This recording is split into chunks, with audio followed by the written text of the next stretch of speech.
Hello, everyone, and welcome to the first ever episode of the Resource Gatherer podcast. I'm Justin Hayward, and beside me is my co-host, Shaizon. Hey. So this is going to be a talking podcast for any of our D&D listeners who have heard both of us on the show. This is going to be mostly focused around talking about different nerdy topics. We had a previous podcast called Talk Nerdy to Me. This is switching from that, as there was a lot of people named Talk Nerdy to Me. Rebrand. So we're rebranding, guys. We're rebranding for our own name.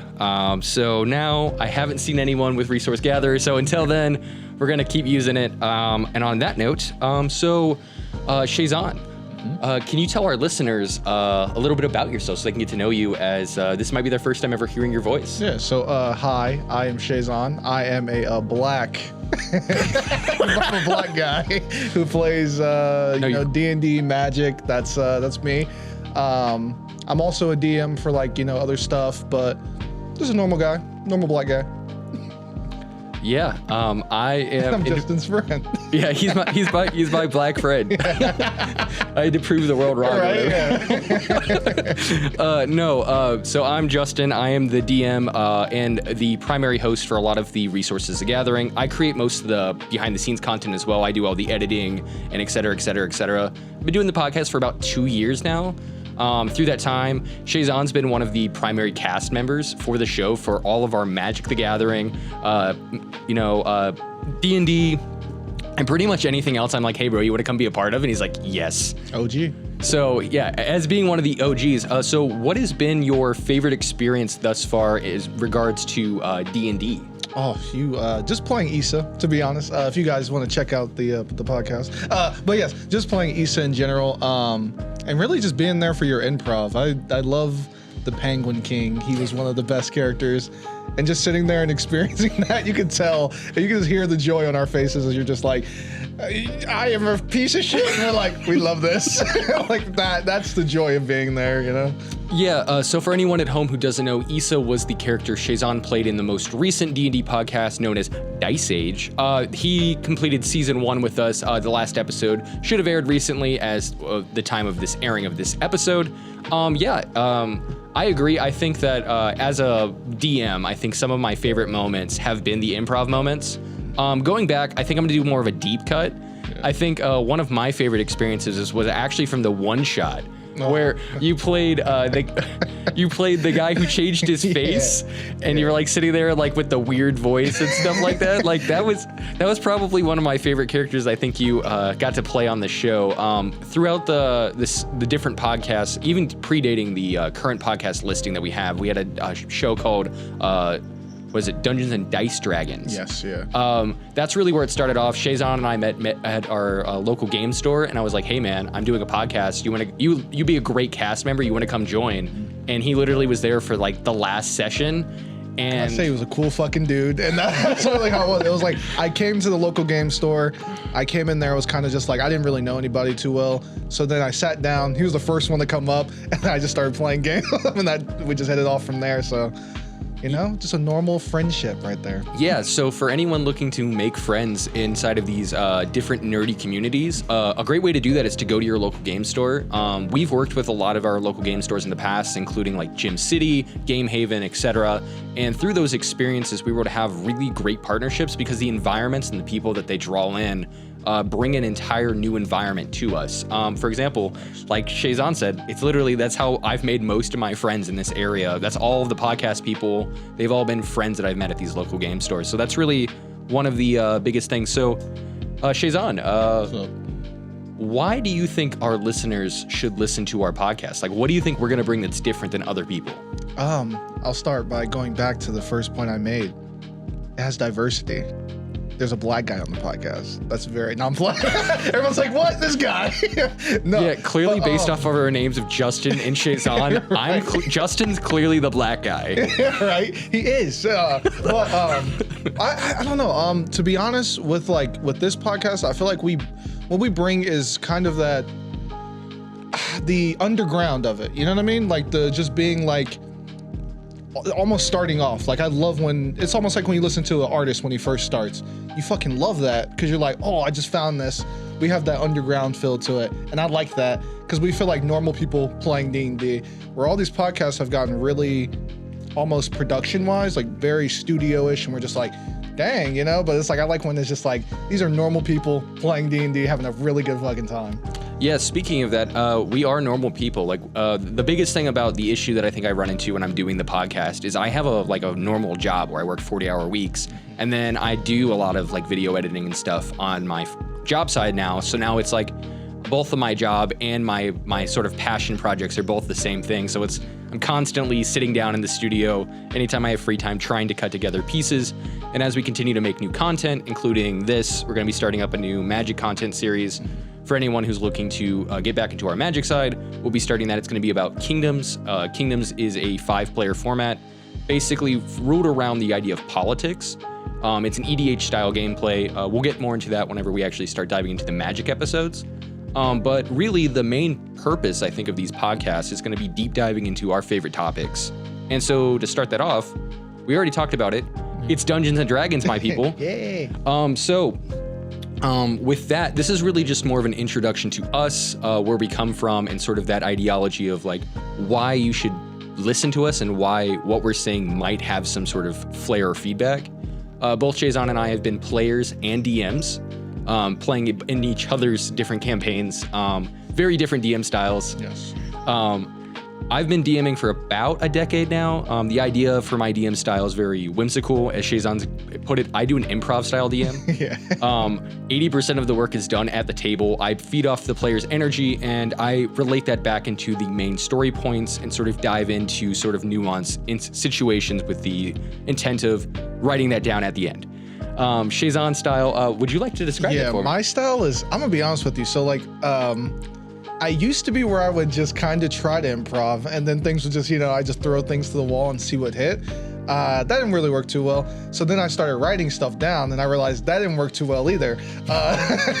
He's like, I'm shit, bro. Yeah, I'm not a shit DM, guys, I swear. So now what I do is, and this is very rare, and I bet most people probably can't do it, so don't take my advice.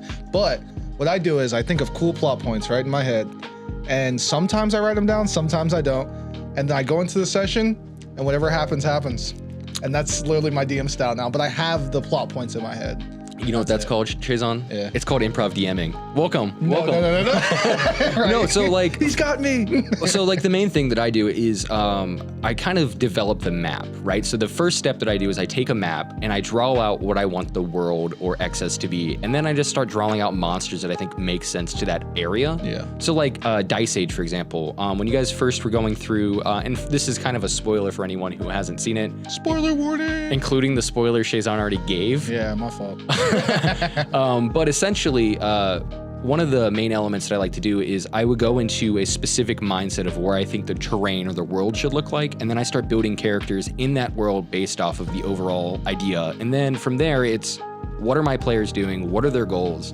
And what is the goal of the world? And so that's really how you develop those like nuanced things of like keeping your characters focused with a main storyline, but also leaving it open to interpretation. Yes, that's the main thing. And I realized, like, for example, so you, now I got a question for you. He's fucking asking all these questions. Now I got him, huh? Got him now. But yeah, so Salem is the best cat. She's so funny.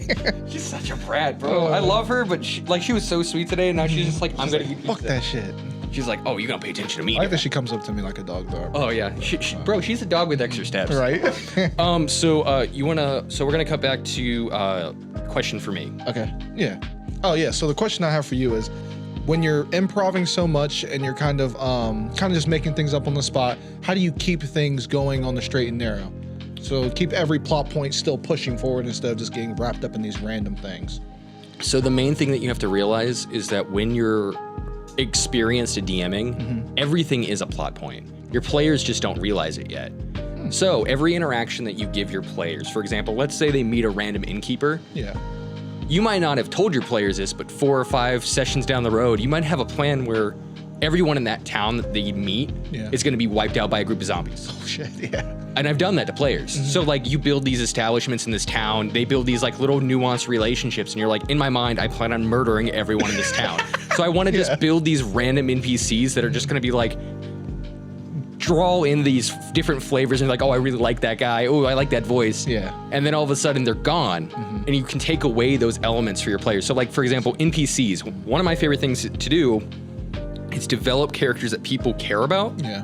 Because when they're gone or whenever you succeed, you're like, oh my gosh, I got to watch this dude literally murder like 18 people on his way out, which RIP fucking Troy's character in the campaign. Yeah. But like, it's interesting to see. And then the other thing too is as a DM, you can't expect to have control over every element of the game because you're not the only one creating the story. You have, in our instance, we have 3 other people who are playing on the podcast who are also adding elements to the story. So if I was exclusively like, here's my straight and narrow, I want you guys to have these specific goals and do it this specific way, I'd burn myself out trying to keep you guys in line. Yeah, that's true. Versus just adapting to the circumstances. So, hey, you guys are like, you guys might not do things in the exact order that I want you to, but that's why I build the sandbox. Yeah. So fantasy games have actually taught me a lot about how to do that. For example, if you play Skyrim and you go into you get these random missions, the best thing that you can do is it's like, oh, hey, I don't have to do this mission today. I have this little side quest, it's there if I want to touch it, but I don't have to. And then it's like, well, I have these other main objectives that are also important, but like not every day is going to be me spending time crushing the main mission. It's like I want to do these other things, so it's going to make the players also be like, oh, I want to do these other like little side quests before we go and do like fight the final boss. Yeah. Yeah, exactly. So like that's really how I approach my DM style. It's really just focusing on allowing the players to literally do whatever the hell you want. So like one of the biggest drawbacks to me as your DM, I would say, is I never say no.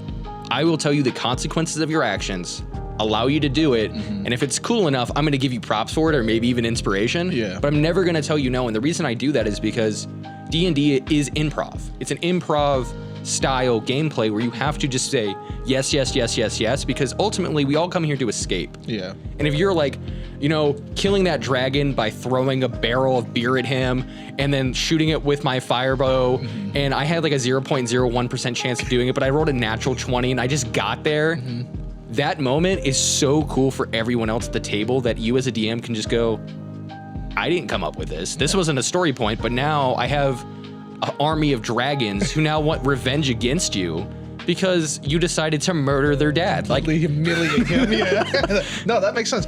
But I feel like that's where probably me and our styles like differentiate. Yes, and because I will say no. I'm one of those DMs where I'd love to say no. Not that I love to say no, but like if it doesn't make sense story wise in the moment, I will say no. But I try to say no as less as possible. You know. Yeah, absolutely. I think that there's an okay time to say no, especially if you feel like it's going to ultimately break the game. Yeah. Now there are times before the game sits out that I do kind of put in like ways and regulations of things that I'm just not willing to accept. Jesus Christ, what now? Let's get into some shit. She really is. That's the problem. Insane. Gosh, Salem, you're ruining my whole podcast right now. Episode 1, ruined by the cat. Adds flavor. It does. I'm gonna leave it all in here. I would. I mean, why not? This is literally like this. We're literally in the. Yes. We're dungeon basement dwellers currently doing episode 1. Like I said, we are the MF Doom. We are underground, literally. We are the MF Doom of D&D podcast. Listen now. But yeah, no, I think ultimately, yeah, I think that every DM should have their own way of approaching it. Again, my style only works for me because of the amount of improv that I allow in the game. Also because I want a different type of experience, I think, from you as a DM. So like for me as a DM, I'm really just allowing my players to basically have a playpen and go, hey, this is what you're gonna get. I'm gonna make you, I would call my comedic style, it's dark comedy.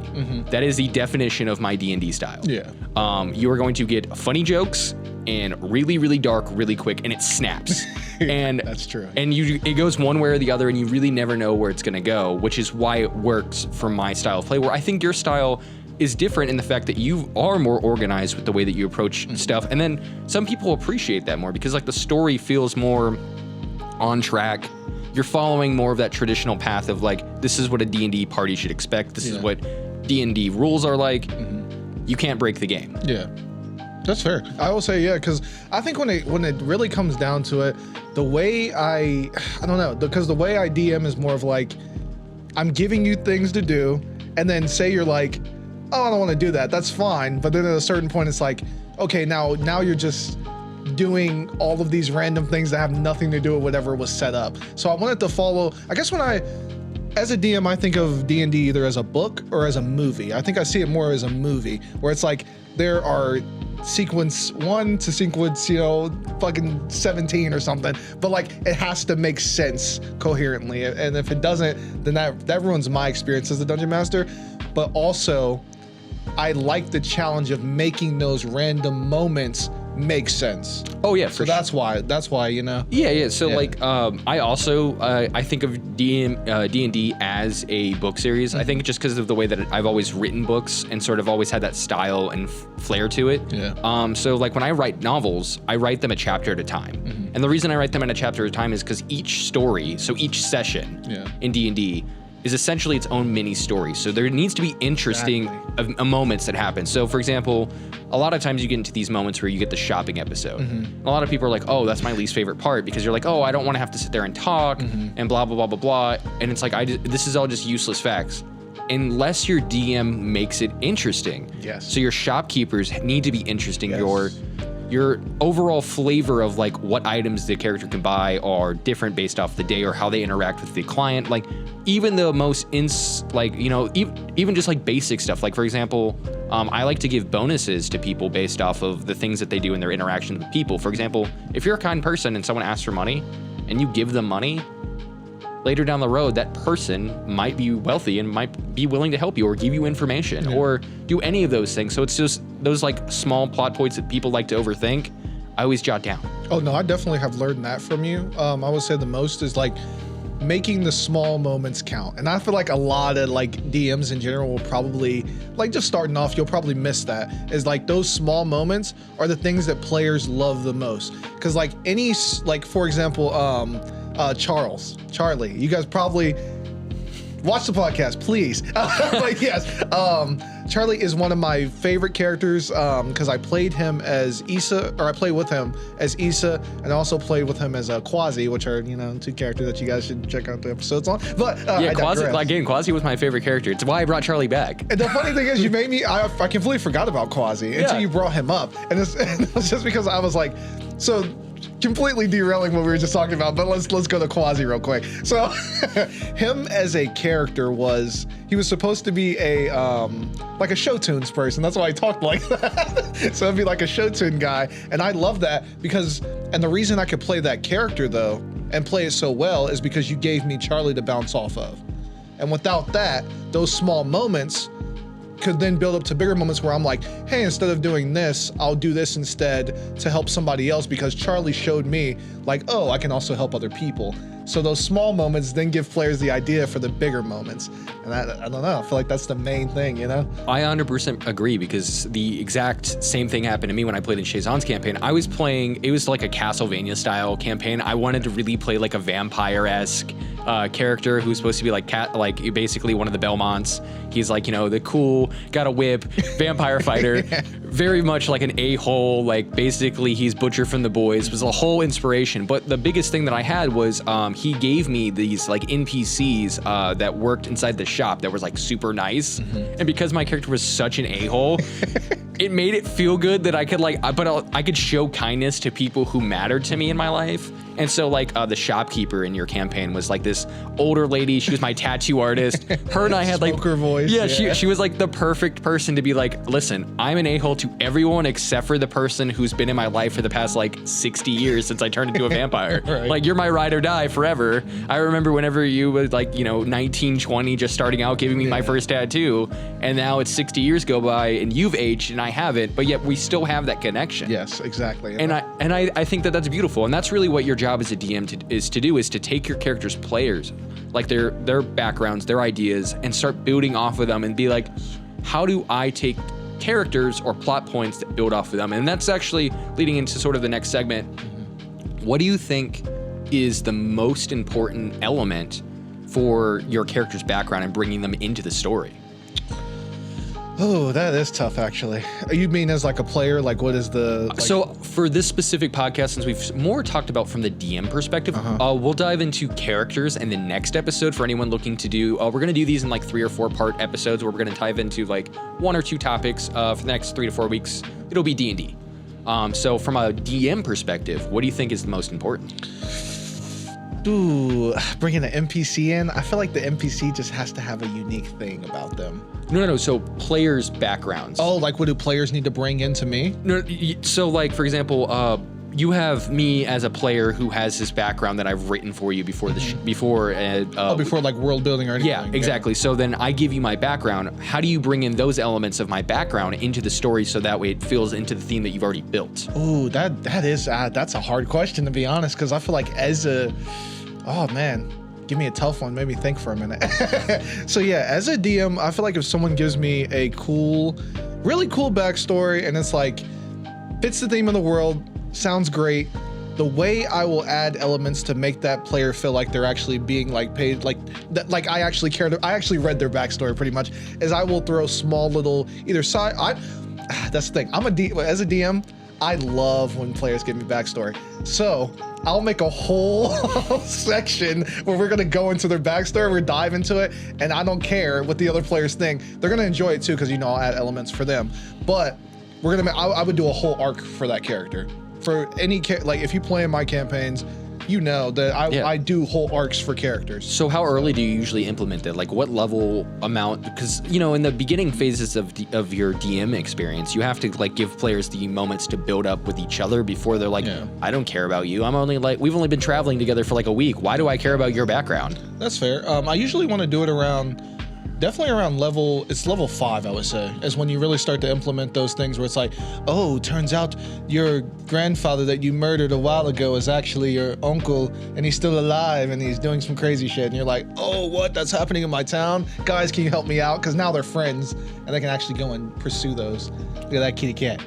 Yep, so that's Salem the cat. She's a proud member of this podcast, and every podcast that I do because she's allowed to live here.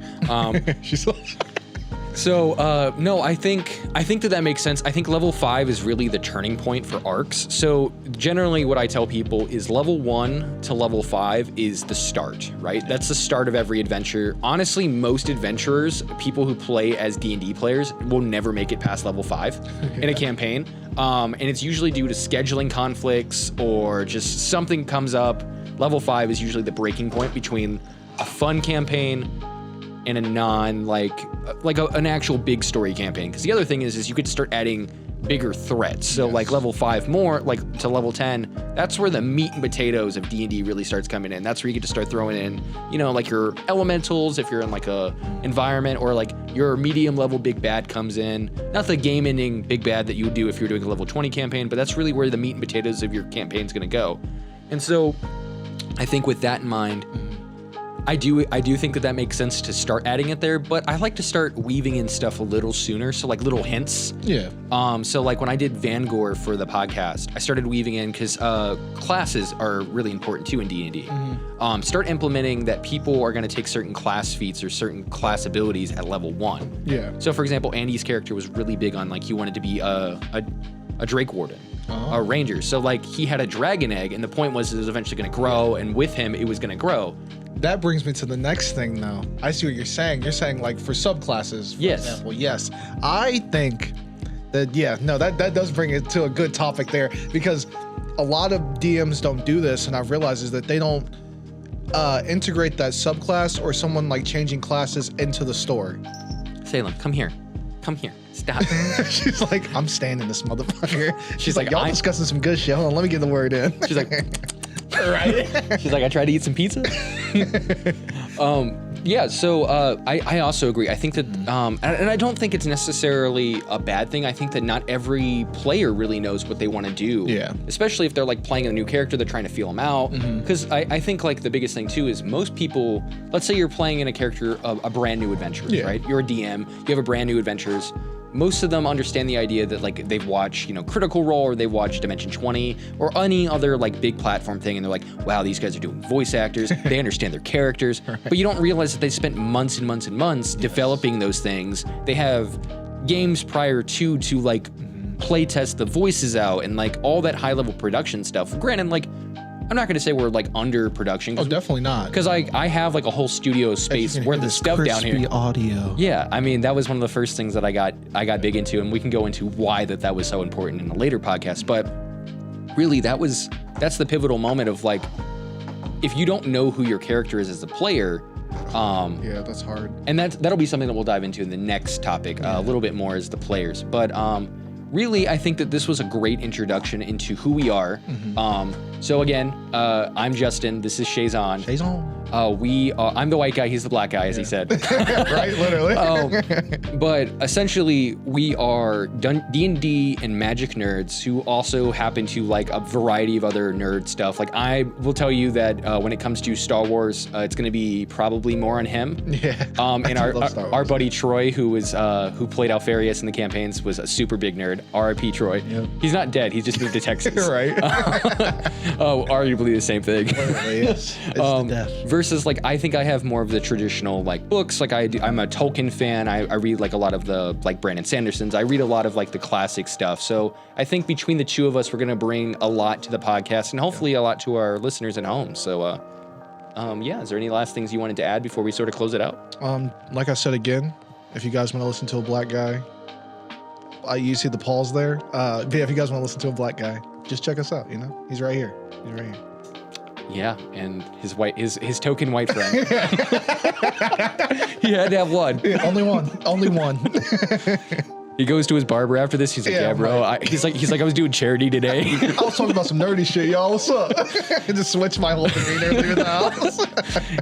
Yeah, but guys. So we'll see you guys next week for another episode of the Resource Gatherer.